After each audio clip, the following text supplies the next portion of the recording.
Assalamualaikum warahmatullahi wabarakatuh. Selamat datang di Bani Muslim, ruang kita bersama menyelami khazanah sejarah dan kearifan wahyu ilahi, selalu berlandaskan kejujuran, ketenangan berpikir, dan pondasi ilmu yang kokoh. Hari ini, kita akan menelusuri jejak suci yang mengalir dari gurun tandus Makkah, menyentuh hati para nabi, dan tak pernah kering hingga hari ini. Inilah kisah tentang air yang tidak sekadar memuaskan dahaga, tetapi juga menjadi saksi keteguhan iman dan kasih sayang ilahi, air Zam-Zam. Dari langkah penuh kepasrahan Nabi Ibrahim alaihissalam, keikhlasan Hajar dalam mencari pertolongan Allah, hingga mukjizat yang meledak dari tanah gersang di bawah kaki kecil Nabi Ismail, Zam-Zam menjadi simbol bahwa ketika usaha bertemu dengan keimanan, maka pertolongan Allah datang dari arah yang tak disangka. Kita akan menyusuri perjalanan suci ini, dari mukjizat pertama, kepergian kabilah Jurhum, penimbunan sumur oleh tangan-tangan angkuh, hingga penemuan kembali oleh kakek Rasulullah, Abdul Muthalib. Semua ini adalah bagian dari jalinan sejarah besar yang mempersiapkan kedatangan manusia agung terakhir, Nabi Muhammad. Mari kita buka lembaran sejarah ini dengan hati yang lapang dan pikiran yang jernih, seraya berdoa agar kita pun diberi rezeki yang thayyib seperti air Zam-Zam, suci, penuh berkah, dan tak pernah habis oleh zaman. Perintah ilahi dan perjalanan menuju lembah gersang jauh di masa lampau, di tanah subur Syam, Palestina. Hiduplah seorang Nabi Allah yang mulia, Khalilullah, kekasih Allah, yaitu Nabi Ibrahim alaihissalam. Allah subhanahu wa ta'ala telah mengujinya dengan berbagai cobaan, dan dari setiap ujian itu, Ibrahim membuktikan keteguhan iman dan ketaatannya yang luar biasa. Allah memberkatinya dengan keturunan Ismail dari istrinya yang kedua, Hajar. Suatu ketika, datanglah perintah dari Allah yang begitu berat, mengguncang jiwa, namun diterima Ibrahim dengan kepasrahan total. Allah memerintahkan Ibrahim untuk membawa Hajar dan putranya yang masih bayi, Ismail, ke sebuah lembah yang sangat jauh, tandus, dan belum berpenghuni. Lembah itu bernama Bakkah, kelak dikenal sebagai Makkah Al-Mukarramah. Bayangkanlah, membawa istri dan bayi tercinta ke sebuah tempat di mana tak ada kehidupan, tak ada air, tak ada tumbuhan, hanya hamparan pasir dan batu-batu cadas di bawah terik mentari yang membakar. Secara logika manusia, perintah ini sungguh mustahil. Namun, bagi Ibrahim ini adalah titah Sang Pencipta, dan tiada keraguan dalam melaksanakannya. Dengan hati yang bercampur aduk antara ketaatan mutlak dan naluri kebapakan serta suami, Ibrahim bersiap. Ia membekali Hajar dan Ismail dengan perbekalan seadanya, sekantong kurma dan bejana berisi air. Perjalanan dimulai menembus padang pasir Arabia yang luas dan sunyi. Hari berganti hari, mereka melintasi gurun yang tak berujung, dipayungi langit biru yang kejam di siang hari dan bertabur bintang yang dingin di malam hari. Ibrahim memimpin perjalanan, Hajar menggendong Ismail yang masih menyusu. Akhirnya, sampailah mereka di lembah yang diperintahkan. Lembah itu sunyi mencekam, diapit oleh perbukitan batu yang tandus. Tak ada tanda-tanda kehidupan, hanya keheningan yang memekakkan telinga. Di dekat sebuah gundukan tanah yang kelak akan menjadi fondasi Ka'bah, Ibrahim menempatkan Hajar dan Ismail. Meninggalkan cinta di lembah ujian saatnya tiba. Perintah Allah bukan hanya membawa mereka ke lembah itu, tetapi juga mengharuskan Ibrahim untuk meninggalkan Hajar dan Ismail di sana sendirian. Ini adalah ujian terberat. Hati Ibrahim hancur luluh. Bagaimana mungkin ia meninggalkan istri dan putranya yang masih bayi di tempat sesepi dan sekering ini? Akal sehat menolak, tetapi imannya berkata, Allah Maha Tahu, Allah Maha Penyayang, perintahnya pasti mengandung kebaikan. Ibrahim meletakkan perbekalan mereka di dekat Hajar, lalu ia membalikkan badan dan mulai melangkah pergi. Hajar, yang melihat suaminya beranjak tanpa banyak bicara, merasa heran dan cemas. Ia tahu ada sesuatu yang tidak biasa. Ia memanggil, suaranya memecah kesunyian lembah. Wahai Ibrahim, engkau hendak pergi ke mana? Engkau akan meninggalkan kami sendirian di lembah yang tidak ada manusia, tidak ada apapun ini? Tanya Hajar berulang kali. Ibrahim terus melangkah. Ia tak sanggup menoleh dan melihat wajah cemas istri serta putranya. Andai ia menoleh, mungkin imannya akan sedikit goyah oleh rasa iba. yang mendalam. Ia hanya terus berjalan. Hajar tak berhenti bertanya, hatinya semakin gelisah. Ia mencoba mencari tahu alasan kepergian suaminya yang tak biasa ini. Akhirnya, dengan suara yang bergetar, ia mengucapkan pertanyaan yang menyentuh inti ketaatan.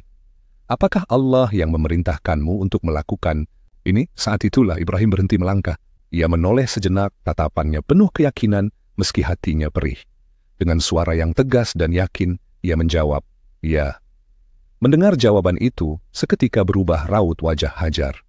Kecemasan dan ketakutan akan ditinggalkan di tempat terasing sirna, digantikan oleh ketenangan dan kepasrahan yang luar biasa. Ia adalah wanita saleha, istri dari seorang nabi, ibunda dari nabi yang kelak akan datang. Imannya tak kalah kokoh. Dengan mantap, Hajar berkata, "Jika demikian, pergilah. Allah tidak akan menelantarkan kami." Jawaban itu adalah bukti keimanan Hajar yang luar biasa. Ia percaya sepenuhnya bahwa jika Allah yang memerintahkan, maka Allah pula yang akan menjaga dan mencukupi. Hati Ibrahim sedikit terobati mendengar keyakinan istrinya. Ia melanjutkan langkahnya, semakin menjauh hingga siluetnya menghilang di balik perbukitan. Sebelum benar-benar tak terlihat, Ibrahim berdiri di sebuah tempat yang tinggi, diyakini di Bukit Jabal Nur, meskipun ada juga riwayat lain, menghadap ke arah lembah tempat ia meninggalkan istri dan putranya. Dengan hati yang merendah, ia menengadahkan tangan, memanjatkan doa kepada Allah. "Ya Tuhan kami, sesungguhnya aku telah menempatkan sebagian keturunanku di lembah yang tidak mempunyai tanam-tanaman di dekat rumah Engkau, Baitullah yang dihormati. Ya Tuhan kami, yang demikian itu, agar mereka melaksanakan salat, maka jadikanlah hati sebagian manusia cenderung kepada mereka dan berilah mereka rezeki dari buah-buahan, mudah-mudahan mereka bersyukur." QS Ibrahim 37. Doa ini adalah fondasi keberkahan Makkah. Ibrahim memohon agar lembah yang gersang itu menjadi tempat yang ramai dikunjungi manusia dan diberkahi rezeki demi tegaknya syariat Allah. Doa ini pula yang menjadi bukti bahwa Ibrahim tidak benar-benar menelantarkan mereka, melainkan menyerahkan mereka sepenuhnya dalam penjagaan Allah, ujian haus dan langkah keputusasaan Safa dan Marwah. Hari-hari berlalu di lembah sunyi itu. Hajar mengurus Ismail dengan penuh kasih sayang. Mereka hidup dari perbekalan yang ditinggalkan Ibrahim. Namun, seperti yang diperkirakan, perbekalan itu menipis, lalu habis. Air yang ada di bejana pun mengering. Sang bayi, Ismail, mulai menunjukkan tanda-tanda kehausan yang amat sangat. Tangisannya melemah, tubuhnya yang kecil mulai menggeliat tak nyaman di atas pasir panas. Hajar berusaha menenangkan, namun ia tahu apa yang dibutuhkan putranya, air. Sementara ia sendiri pun mulai merasakan dahaga yang mencekik. Ia menatap sekeliling. Tak ada setetes air pun. Ia melihat Ismail yang semakin lemas. Kepanikan mulai merayapi hatinya, namun ia tak boleh menyerah. Ia harus mencari air demi kehidupan putranya. Pandangannya tertuju pada bukit kecil di dekatnya, Bukit Syafa. Mungkin di sana ia bisa melihat ke kejauhan, mencari tanda-tanda kehidupan atau air. Dengan sisa tenaga yang ada, Hajar berlari menaiki Bukit Syafa. Dari puncaknya, ia memandang ke segala arah, hanya hamparan pasir dan bebatuan. Ia melihat siluet fata morgana yang menipu di kejauhan, atau mungkin bayangan sesuatu yang menyerupai air. Tidak ada apa-apa. Dengan kecewa, ia turun dari Syafa dan berlari menuju bukit kecil lainnya di seberang lembah, Bukit Marwah. Mungkin di sana ia bisa menemukan sesuatu. Dengan langkah terseok-seok karena kelelahan dan kehausan, ia menaiki Marwah. Dari puncaknya, ia kembali memandang ke segala arah. Sama saja, tak ada tanda-tanda air atau kehidupan. Keputusasaan mulai menggerogoti, tetapi ia teringat putranya. Ia harus mencoba lagi. Ia turun dari Marwah dan kembali berlari ke Syafa. Begitu terus, ia berlari mondar-mandir antara Syafa dan Marwah 7 kali. Ia berlari bukan karena akal sehat yakin akan menemukan air di sana, tetapi karena naluri keibuan yang mendorongnya untuk berusaha sekuat tenaga. Setiap kali ia mencapai salah satu bukit, ia memandang ke arah Ismail yang ditinggalkannya di lembah, cemas akan keadaannya. Lari bolak-balik 7 kali antara Syafa dan Marwah adalah puncak dari usaha manusia yang dibarengi dengan tawakal penuh. Hajar telah mengerahkan seluruh daya dan upayanya. Ia lelah luar biasa, Nafasnya tersengal-sengal, tenggorokannya kering terbakar. Ia kembali ke Marwah untuk yang ke-7 kalinya. Mukjizat ilahi. Lahirnya Zamzam. Setelah menyelesaikan putaran ke-7, Hajar kembali ke tempat ia meninggalkan Ismail. Hatinya dipenuhi kelelahan dan harapan yang menipis. Saat ia tiba, matanya terbelalak. Ia melihat pemandangan yang menakjubkan. Di dekat kaki Ismail, di tempat sang bayi kecil itu menggeliat dan menghentakkan kakinya. Atau riwayat lain menyebutkan malaikat Jibril yang menghentakkan sayapnya ke tanah. Air memancar dari tanah, bukan sekadar tetesan, melainkan semburan air yang jernih dan segar. Allahu Akbar. Allah yang Maha Pengasih dan Maha Penyayang telah menjawab doa Ibrahim dan melihat perjuangan Hajar serta keadaan Ismail. Mukjizat telah terjadi di lembah gersang itu. Melihat semburan air tersebut, Hajar yang cerdas dan sigap segera menyadari bahwa ini adalah karunia yang luar biasa. Ia takut air itu mengalir begitu saja dan meresap kembali ke tanah. Dengan cepat, ia mulai membendung air itu menggunakan pasir, batu, dan apapun yang bisa digunakannya, sambil terus berucap, "Zam! Zam!" Berhenti! Berhenti! Ucapan, "Zam! Zam!" Inilah yang kemudian menjadi nama mata air tersebut, Zamzam. Hajar berusaha keras agar air itu terkumpul dan tidak hilang. Berkat usahanya, air itu membentuk sebuah sumur kecil yang terus memancar. Subhanallah. Dari ketiadaan, Allah menciptakan sumber kehidupan. Dari lembah kematian, muncul mata air keabadian. Hajar segera meneguk air itu, membasahi kerongkongannya yang kering. Kemudian, ia memberikan air itu kepada Ismail, yang langsung minum dengan lahap, hingga segar kembali tubuh mungilnya. Lega dan syukur memenuhi hati Hajar. Ia telah menyaksikan dengan mata kepalanya sendiri betapa Allah tidak akan pernah menelantarkan hambanya yang bertawakal dan berusaha. Air Zamzam adalah bukti nyata dari janji Allah. Kehidupan tumbuh di sekitar Zamzam. Kedatangan Jurhum munculnya mata air Zamzam tidak luput dari perhatian makhluk lain. Burung-burung yang melintasi lembah itu, yang sebelumnya hanya melihat padang tandus, kini melihat genangan air. Mereka berputar-putar di atas lokasi Zamzam, menarik perhatian siapapun yang kebetulan melewati daerah tersebut. Pada masa itu, ada sebuah kabilah yang hidup nomaden di sekitar wilayah tersebut, bernama kabilah Jurhum. Mereka adalah suku yang tangguh, terbiasa menjelajahi gurun, mencari sumber air.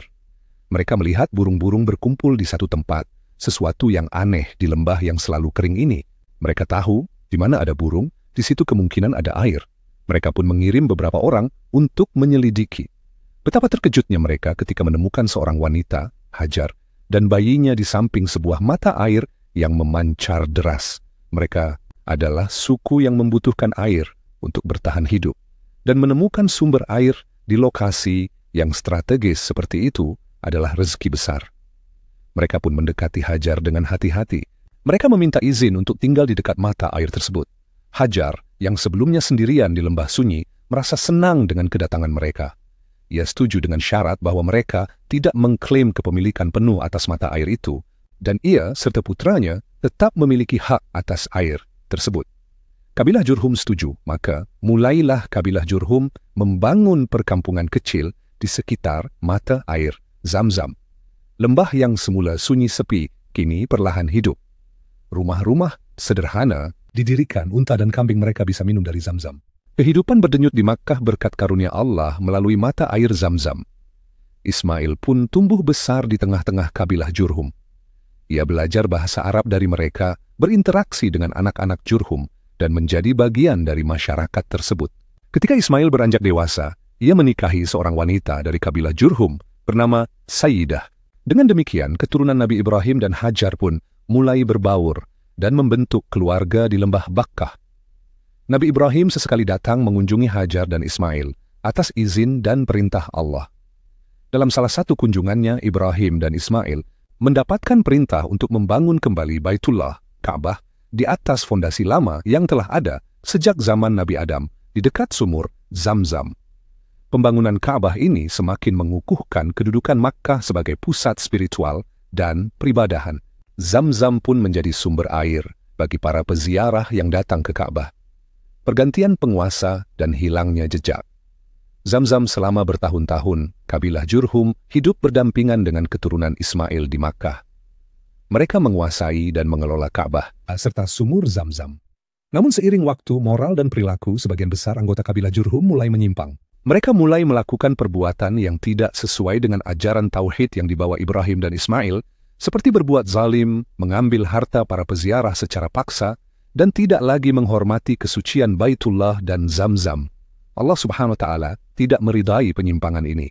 Kabilah-kabilah lain di sekitar Makkah, terutama kabilah Khuza'ah, merasa tidak senang dengan perbuatan zalim Jurhum dan keinginan mereka untuk menguasai Makkah. Terjadilah konflik antara Jurhum dan Khuza'ah. Dalam pertempuran yang terjadi, kabilah Khuza'ah berhasil mengalahkan Jurhum dan mengambil alih kendali atas Makkah, termasuk pengelolaan Ka'bah dan Zamzam. Sebelum Jurhum pergi meninggalkan Makkah untuk selamanya, mereka melakukan tindakan yang disesalkan.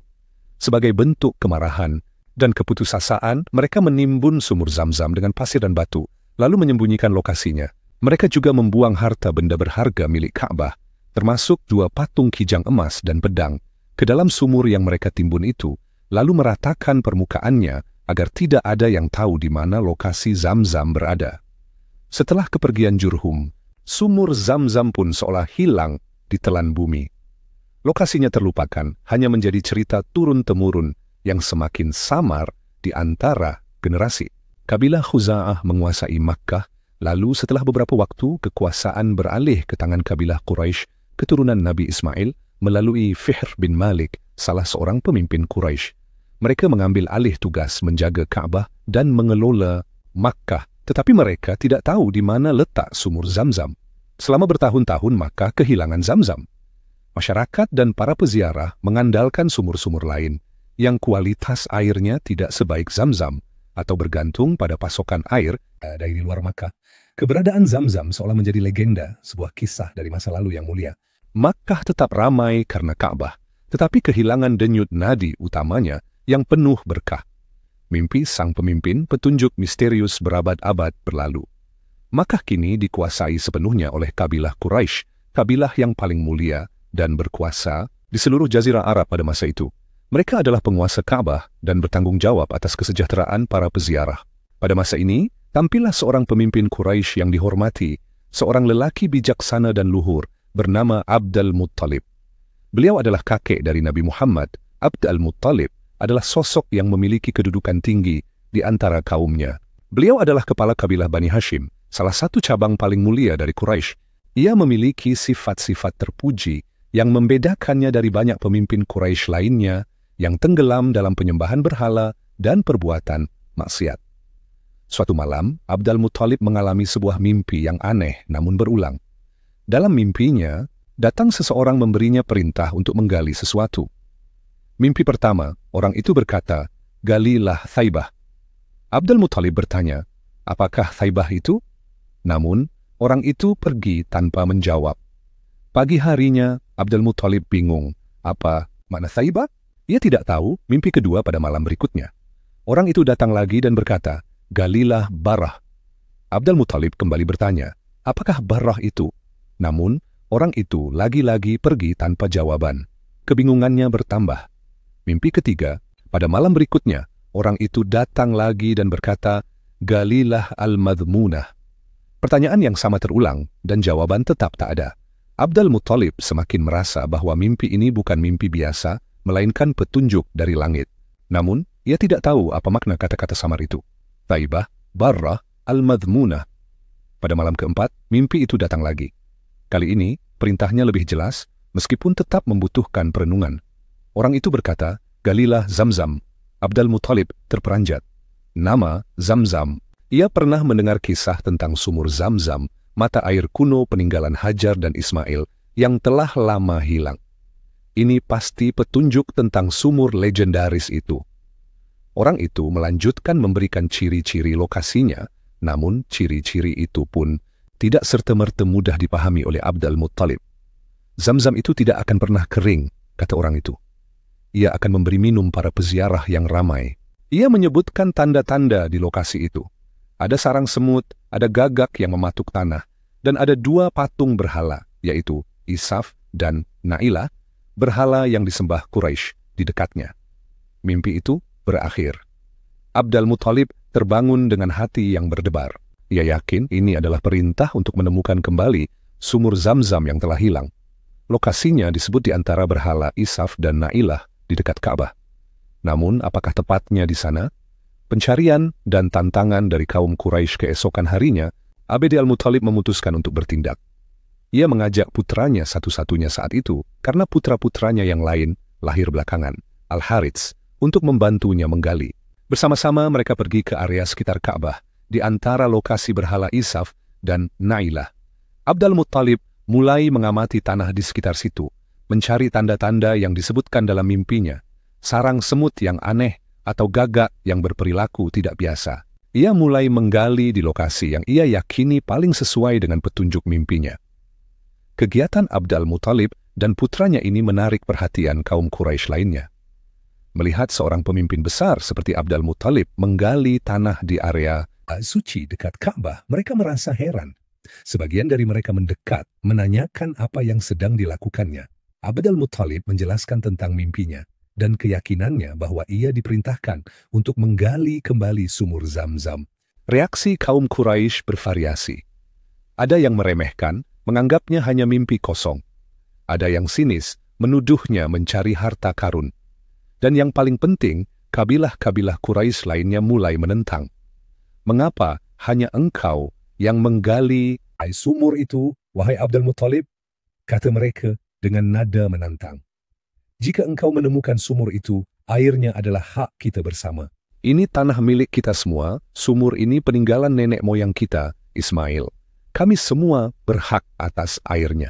Situasi menjadi tegang. Abd al-Muthalib hanya memiliki satu putra yang membantunya, sementara kabilah-kabilah lain dari Quraisy memiliki banyak lelaki dewasa. Mereka siap menghalangi Abd al-Muthalib jika ia bersikeras mengklaim hak eksklusif atas sumur tersebut. Abd al-Muthalib menghadapi dilema besar. Ia mendapatkan petunjuk ini melalui mimpi, sebuah bentuk wahyu tidak langsung. Ia yakin itu dari Allah. Sumur itu adalah peninggalan leluhurnya Ismail. Namun ia belum memiliki kekuatan yang cukup untuk mempertahankan haknya dari seluruh kabilah Quraisy. Meskipun ditentang dan diolok-olok, Abd al-Muthalib tidak berhenti menggali. Ia dan Harits terus bekerja keras. Hari pertama berlalu, belum ada tanda-tanda. Hari kedua, mereka terus menggali lebih dalam. Keteguhan dan keyakinannya begitu kuat, didorong oleh petunjuk ilahi yang ia terima, ditemukan kembali, dan sengketa hak milik akhirnya. Setelah beberapa hari menggali dengan susah payah, tanda-tanda yang disebutkan dalam mimpi mulai terlihat. Mereka menemukan sarang semut yang tak biasa. Kemudian, saat mereka menggali sedikit lebih dalam di lokasi tersebut, mereka menemukan benda-benda yang dibuang oleh kabilah Jurhum ratusan tahun lalu. 2 patung kijang emas dan pedang. Ini adalah bukti kuat. Benda-benda pusaka Ka'bah yang hilang itu ditemukan di sini. Dengan semangat yang membuncah, Abd al-Muthalib dan Harits menggali lebih keras lagi. Tidak lama kemudian, mereka mencium bau air yang khas. Lalu, tanah mulai basah dan akhirnya air jernih mulai memancar. Allah Maha Besar. Sumur Zamzam yang telah terkubur dan terlupakan selama berabad-abad akhirnya ditemukan kembali oleh kakek Nabi terakhir. Air Zamzam memancar dengan derasnya, persis seperti saat pertama kali Hajar melihatnya. Keberkahan itu kembali hadir di Makkah. Namun penemuan ini bukannya menyelesaikan masalah, justru memicu konflik yang lebih besar. Kabilah-kabilah Quraisy lainnya yang telah menyaksikan penemuan benda-benda pusaka dan kemunculan air langsung memperbarui klaim mereka. Sumur ini adalah milik kami semua. Kami semua keturunan Ismail. Kami semua berhak atas air Zamzam.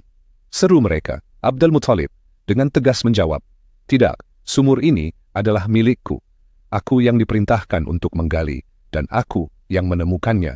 Sengketa pun memanas, masing-masing pihak bersikukuh. Kabilah Quraisy mengancam akan menggunakan kekerasan jika Abd al-Muthalib tidak berbagi kepemilikan dan hak pengelolaan sumur itu. Abd al-Muthalib dengan hanya satu putra yang mendampingi sadar posisinya lemah secara kekuatan fisik.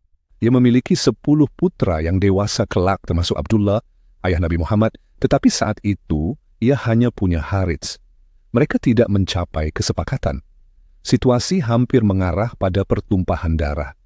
Akhirnya, salah seorang dari pemimpin Quraisy mengusulkan, mari kita pergi ke seorang dukun, peramal hakim adat di wilayah Syam.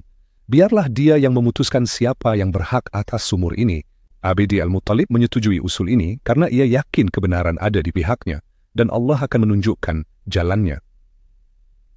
Ujian di padang pasir dan keajaiban, kedua rombongan besar dari kaum Quraisy pun berangkat menuju Syam, dipimpin oleh Abdul Muttalib dan para kepala kabilah lainnya. Perjalanan melintasi padang pasir yang luas dan ganas bukanlah perkara mudah.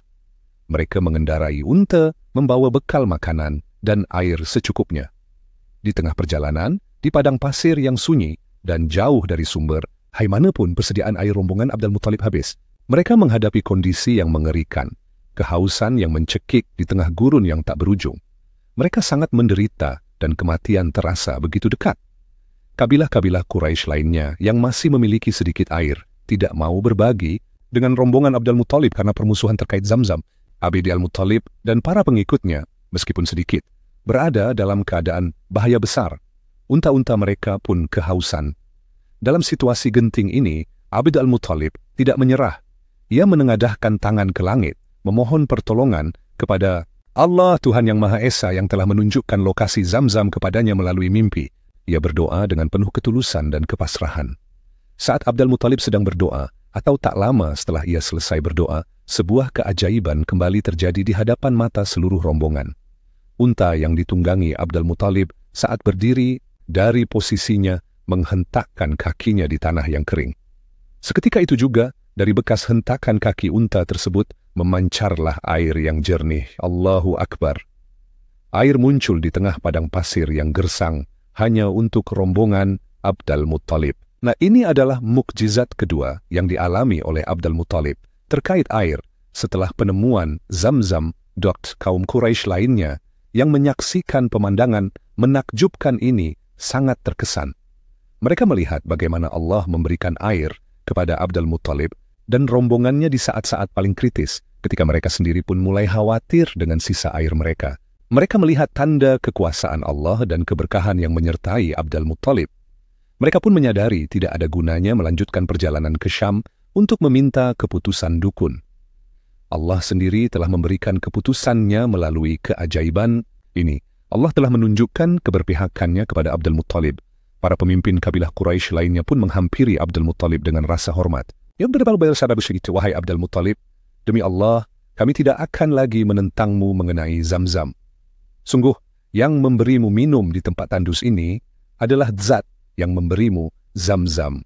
Urusan Zamzam adalah milikmu. Mereka semua minum dari air yang memancar dari bekas hentakan kaki unta Abdul Muttalib dan mereka membatalkan niat untuk pergi ke dukun. Dengan damai, mereka kembali ke Makkah. Zamzam kembali ke tangan Bani Hashim sekembalinya di Makkah. Pengakuan atas hak Abdul Muttalib atas sumur Zamzam sudah bulat. Dengan restu atau setidaknya tanpa penentangan dari seluruh kabilah Quraisy, Abdul Muttalib pun menguasai dan mengelola sumur Zamzam. Ia membersihkan kembali sumur tersebut dari timbunan pasir dan batu. Ia juga menemukan benda-benda berharga yang dibuang Jurhum di dasarnya. Abdul Muttalib menata kembali sumur Zamzam, membuatnya lebih mudah diakses oleh orang-orang. Sejak saat itu, sumur Zamzam kembali berfungsi sebagai sumber air utama bagi penduduk Makkah dan para peziarah Ka'bah. Abdi Al-Muttalib dan keluarganya Bani Hashim mengemban tugas mulia siqayah, yaitu menyediakan air minum bagi para jamaah haji. Tugas ini adalah salah satu tugas yang paling dihormati di kalangan Quraisy, karena berhubungan langsung dengan pelayanan terhadap tamu-tamu Allah. Abdul Muttalib mengelola Zamzam dengan baik. Airnya yang melimpah dan berkah mencukupi kebutuhan seluruh Makkah, terutama di musim haji yang ramai. Keberadaan Zamzam kembali menghidupkan Makkah, persis seperti yang terjadi di zaman Hajar dan Ismail dan Abdul Muttalib, terus menjaga dan mengelola Zamzam hingga akhir hayatnya. Setelah itu, tugas mulia siqayah dan pengelolaan Zamzam diwariskan kepada keturunannya hingga sampai kepada paman Nabi Muhammad, Abbas bin Abd al-Muttalib. Zamzam di era Nabi Muhammad. Sumur Zamzam telah menjadi bagian tak terpisahkan dari kehidupan Makkah ketika Nabi Muhammad lahir dan tumbuh besar. Beliau sendiri sejak kecil sudah akrab dengan sumur tersebut. Beliau melihat kakeknya, Abdul Muttalib, mengelola dan melayani jamaah dengan air Zamzam. Setelah kenabian diutus dan Islam mulai berkembang, Zamzam semakin menunjukkan keberkahannya.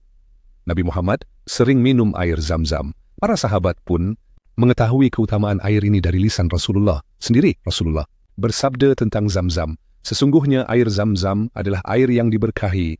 Ia adalah makanan yang mengenyangkan dan minuman yang menghilangkan dahaga. H.R. Ahmad, sahih. Dalam riwayat lain, ia adalah makanan yang mengenyangkan dan penawar bagi penyakit. H.R. Ibnu Abi Syaibah dinilai hasan oleh sebagian ulama. Air Zamzam juga memiliki peran penting dalam beberapa peristiwa penting dalam kehidupan Nabi Muhammad. Dikisahkan saat Nabi Muhammad masih kecil, malaikat Jibril membedah dadanya dan membersihkan hatinya menggunakan air Zamzam sebagai bagian dari persiapan kenabian. Meskipun riwayat ini ada yang menilainya hasan dan ada yang dhaif, namun ia menunjukkan kedudukan istimewa Zamzam dalam tradisi Islam. Ketika Rasulullah membebaskan Makkah, Fathu Makkah, beliau mendatangi Ka'bah dan melakukan thawaf.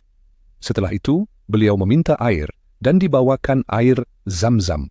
Beliau minum dari air Zamzam tersebut. Ini menunjukkan betapa Zamzam tetap memiliki kedudukan istimewa bagi beliau bahkan setelah penaklukan. Di masa awal Islam, tugas siqayah masih dipegang oleh Abbas bin Abdul Muttalib yang saat itu belum masuk Islam. Namun setelah Abbas masuk Islam, ia tetap meneruskan tugas mulia ini. Nabi Muhammad menghormati tugas pelayanan terhadap peziarah ini dan membiarkannya tetap dipegang oleh keluarga Abbas. Para sahabat Nabi sangat menghargai air Zamzam. Mereka sering membawanya pulang ke Madinah atau ke tempat tinggal mereka lainnya. Mereka meyakini keberkahan dan khasiat penyembuhannya. Mereka meminumnya untuk mengenyangkan, menghilangkan dahaga atau sebagai obat. Hingga hari kiamat, sumur Zamzam terus memancarkan airnya menjadi saksi bisu atas mukjizat yang Allah berikan kepada Hajar dan Ismail, bukti pengabulan doa Nabi Ibrahim dan karunia abadi bagi umat Islam di seluruh dunia. Ia telah bertahan ribuan tahun, melewati masa-masa sulit, terkubur, lalu ditemukan kembali, dan tetap menjadi sumber kehidupan dan keberkahan yang tak pernah kering. Kisah Zamzam adalah untayan mukjizat dan keteguhan iman. Dimulai dari ketaatan Ibrahim, kepasrahan Hajar, perjuangan mencari air di lembah sunyi, hingga pertolongan Allah yang datang dalam bentuk air yang memancar dari tanah. Kemudian Zamzam menjadi denyut nadi Makkah, hilang karena kezaliman manusia dan ditemukan kembali melalui petunjuk ilahi kepada kakek Nabi Muhammad. Ain Abid al-Muttalib yang pembelaan haknya atas sumur itu pun ditegaskan oleh keajaiban lain di padang pasir. Hingga akhirnya Zamzam menjadi air yang diberkahi dan dicintai oleh Nabi Muhammad serta seluruh umatnya, menjadi simbol keimanan, ketahanan, dan rahmat Allah yang tiada berkesudahan bagi mereka yang datang ke Baitullah. Ini adalah warisan suci yang terus mengalir, menyegarkan jiwa dan raga para peziarah dari seluruh penjuru dunia, mengingatkan mereka pada sejarah panjang perjuangan, kesabaran dan mukjizat Allah di tanah suci Makkah.